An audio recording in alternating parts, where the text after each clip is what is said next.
More about life after death.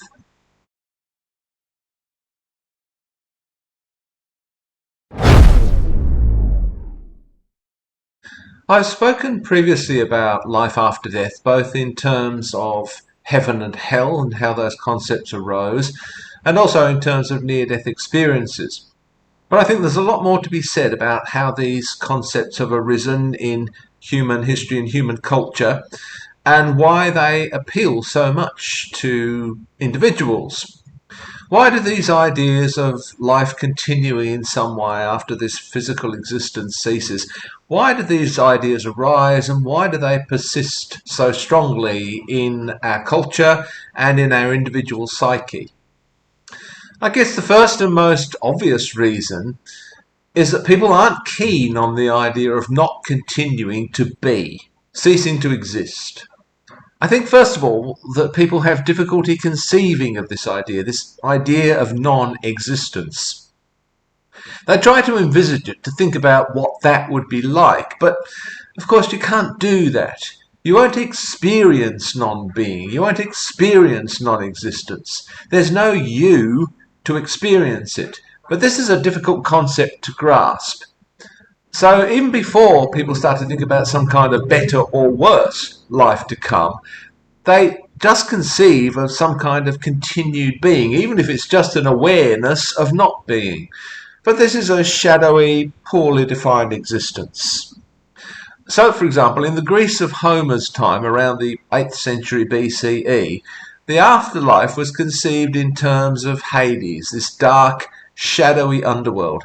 Some kind of shadowy consciousness persists after death, but it's a half-life at best. And Sheol in the Hebrew tradition is similar to this. There's no moral judgment involved here. You go to the same place regardless of how you lived in this life. So people struggle with the concept of simply not being, and they envisage some kind of continued consciousness, but it's not necessarily something to look forward to. On the other hand, nor is it something to be feared. It's just this vague, shadowy kind of semi-life.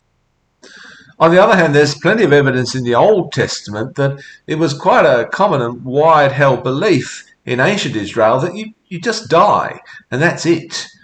Even the concept of Sheol may sometimes best be interpreted in the context as just a way of talking about being in the ground. But on the other hand, there does seem to be some sort of belief in an afterlife because of all the prohibitions against mediums and trying to contact the dead.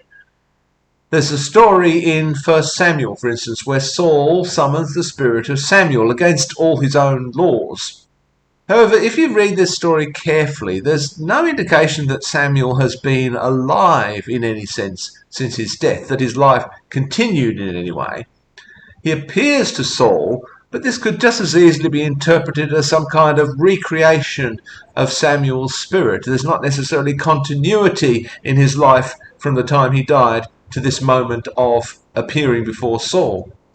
So the Old Testament is actually very ambiguous about the whole life after death thing, and several perspectives seem to have been held by different people at different times during Israel's history. Of course, these views changed over time, both in the Hebrew world and the Hellenistic world. I won't go into much detail about that development here. Suffice it to say that one of the forces driving people to conceive of some kind of life after death is this difficulty of accepting that life just ends, that conscious existence ceases. This is considered both undesirable and inconceivable, in fact. Perhaps this is at least as much about the thought of losing loved ones as it is about our own death. But there's no thought of judgment in these early stages. I think the idea of justice first comes in the Hebrew world at least, when thinking about the fate of the nation of Israel.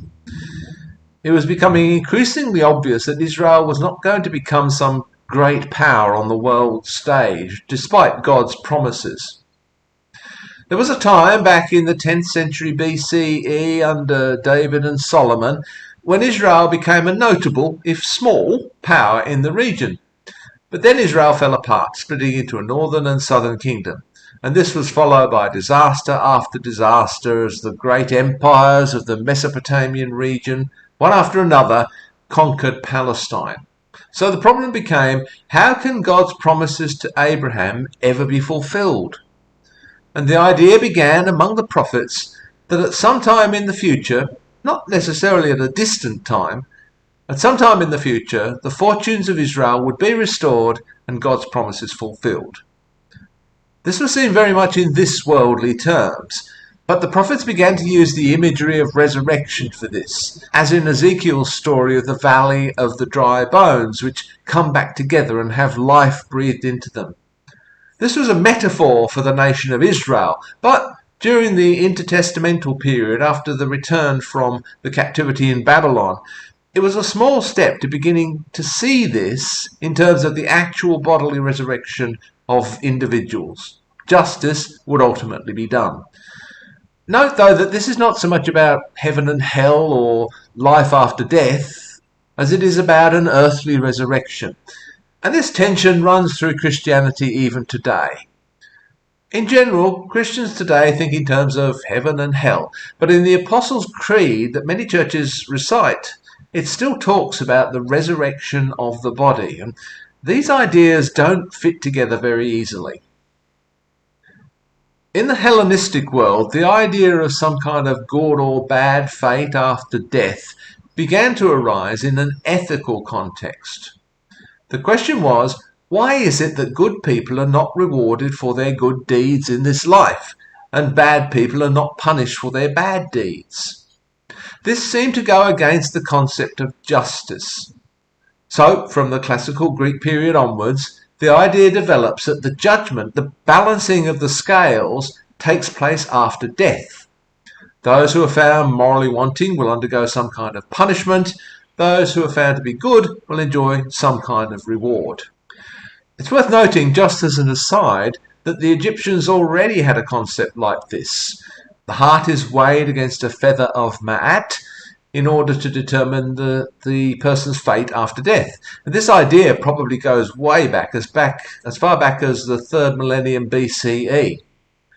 Now, the Greeks, and certainly the Romans, would probably have been aware of this. Contact between the Greeks and Egyptians probably occurred via trade during the Mycenaean period. That's around about 1600 to 1100 BCE. Interestingly, it's likely that the descendants of Abraham were also in Egypt at this time. It may be worth looking at the influence of Egyptian culture on both Greek and Hebrew culture in more detail at some point. Anyway, the idea that justice is not seen to be done in this world seems to require that it be done in some afterlife. It seems to me that the Eastern idea of reincarnation and karma serves a similar purpose, the purpose of seeing that justice is done. This Hellenistic view of justice and some kind of balancing of the scales for individuals after death certainly influenced the later development of Judaism and the early development of Christianity. If you believe in a just world, but justice does not seem to be satisfied in this world, you require some kind of afterlife in order to correct this imbalance. Or, of course, you could abandon the notion of a just world. There are a couple of consequences of this development that I'd like to consider. First of all, I think the desire to live on is not so much driven by fear as by the inability to conceive of not living on, and also sadness, sorrow, that this life will end. This is somewhat mitigated if a person lives a long and prosperous life. This is seen as satisfactory, as in the case of Job, for instance. After his trials and tribulations, we read that Job lived 140 years. He saw his children and their children to the 4th generation. And so Job died an old man and full of years. There's no fear or even sorrow at the idea of death here. This is seen as satisfactory. It isn't seen as satisfactory if a life is ended too soon or justice is not satisfied. In general, though, death was not seen as something to be feared so much as something to be sorrowful about. Hades, Sheol, these are not scary places, just dreary, unsatisfying. Fear really only comes in when you introduce the concept of punishment after death. None of us can know how we'll measure up, even the best of us. So death, the state of being dead, not the process of dying, that's another issue altogether. The state of death becomes something to be feared only when the concept of heaven and hell or some equivalent judgment of some kind is introduced into the equation. But in turn, this is only an issue if you actually expect the world to be a moral place. If there's some kind of good being who created the world, or if you tend to personify the world in some way, imbuing it with some kind of intrinsic morality, then the apparent lack of justice in the world needs to be explained. Why do bad things happen to good people? That kind of thing. Early on in Israel's prophetic movement, the prophets would kind of work backwards. Israel is seen to be suffering, therefore Israel has sinned. And they would go looking for the sin and, amazingly, identify it. But after a while this became untenable when Israel continued to suffer despite her evident righteousness. It then becomes necessary to postpone justice to some future restoration of the fortunes of the nation. In terms of the individual, accounts must be settled after death. The other option, though, is to acknowledge that justice is not an attribute of the world. There's no reason at all to think that earthquakes or famines should afflict only the unrighteous. When these things afflict the righteous too, there's a problem, but only if you think the world is structured in a moral way. If it isn't, there's no problem. Justice becomes a human thing, something we implement to structure society, rather than something that structures the actual universe itself. I don't fear death, because I don't believe in an intrinsically just universe, and I don't believe in some afterlife in which I will be judged and punished for my shortcomings or rewarded for my good deeds. I can't rule out entirely the possibility that there may be some kind of continued existence of my consciousness after death, on some kind of other plane.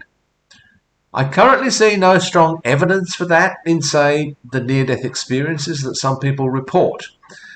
And I also struggle to understand what kind of mechanism would account for that continued existence. How would it work, given what we know about the relationship between consciousness and the brain? Nevertheless, if it should turn out that some such continued state of existence does actually occur, I would interpret it in entirely natural terms, as an aspect of the natural world that we've yet to understand properly. As such, I'm curious about it rather than fearful of it.